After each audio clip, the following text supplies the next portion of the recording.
fall days, brown eyes, roots in my apartment. And we grew, passed by, plans were always falling. Hello les gars, bienvenue pour cette nouvelle vidéo. J'espère que vous allez bien. Moi personnellement ça va très bien. Prenez quelque chose à boire, des notes pour écrire. Moi personnellement je me suis fait un petit matcha latte. Aujourd'hui le thème de la vidéo ça va être comment devenir charismatique. Vous voyez cette femme qui rentre dans une pièce et tout le monde la regarde, tout le monde se retourne. Vous voyez, nous aujourd'hui on veut devenir ça en fait. Donc j'ai écrit 8 astuces pour devenir un peu plus charismatique. Déjà un point avant de commencer, une personne charismatique c'est pas forcément le corps, c'est pas la femme mince, grande, etc. Pas forcément. Une personne ronde peut être très charismatique, une personne petite peut être très charismatique. Ça a vraiment rien à voir avec le corps. Première étape, c'est déjà prendre soin de soi. Une personne qui est charismatique, elle prend soin d'elle. Vous voyez, même si elle se maquille pas, qu'elle soit bien coiffée, si elle se maquille, qu'elle soit bien maquillée, il faut qu'elle s'habille bien. La première impression qu'on a d'une personne, c'est vraiment le physique.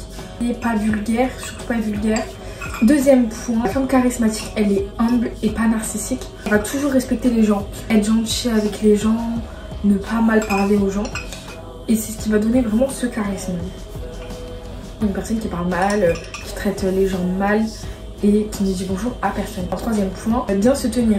Si je vous parle comme ça, avec mon latte, vous allez vous dire, on est où en fait? Non, il faut bien se tenir dans toutes les circonstances. Tenez-vous droit, ne soyez pas comme ça, ne marchez pas comme ça.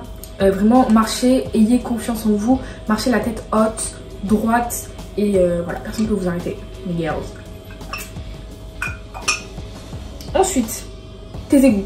Vraiment, ne parlez pas. En fait, soyez silencieuse. Il y a des moments où il n'y a pas besoin de parler. Si dans vos discussions, vous ne sentez pas le besoin de parler, ne parlez pas.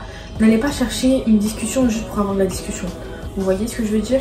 Écoutez plus que vous ne parlez. Des fois, il n'y a pas besoin de parler. Vraiment, taisez-vous. C'est là où les gens vont commencer à vous poser des questions, etc. Apprenez à parler quand il faut. Et ne pas couper la parole aux gens aussi. Pourtant, laissez-les parler, laissez-les terminer leurs phrases. Et ensuite, là, vous pourrez parler. Des fois, vous voyez, il n'y a pas besoin de parler. Donc, c'est à ce moment-là où il faut vous taire. Ensuite, le regard. Quand tu parles à une personne, regarde-la dans les yeux.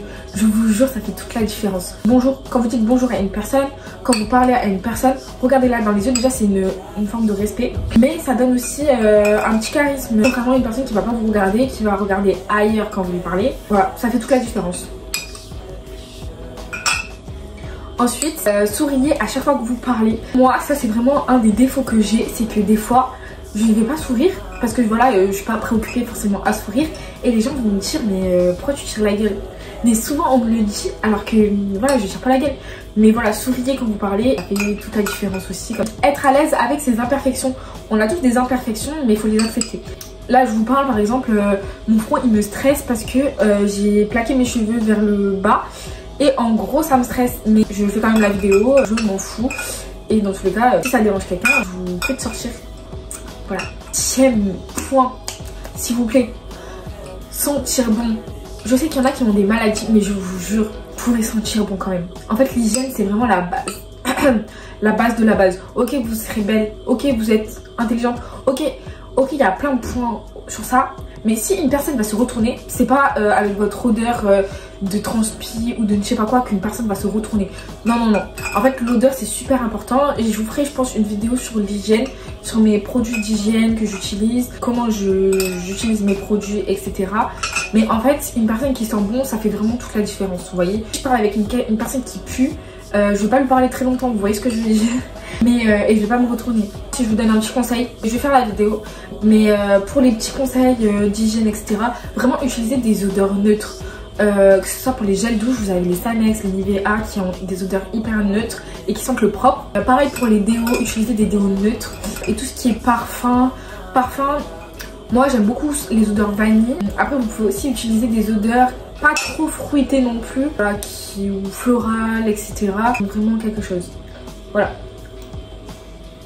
Voilà les amis, cette petite vidéo est terminée. Si vous voulez, je vous ferai d'autres parties parce que j'ai d'autres idées en tête. Je vous fais de gros bisous et on se retrouve pour une prochaine vidéo. N'hésitez pas à vous abonner et à liker la vidéo. Gros bisous.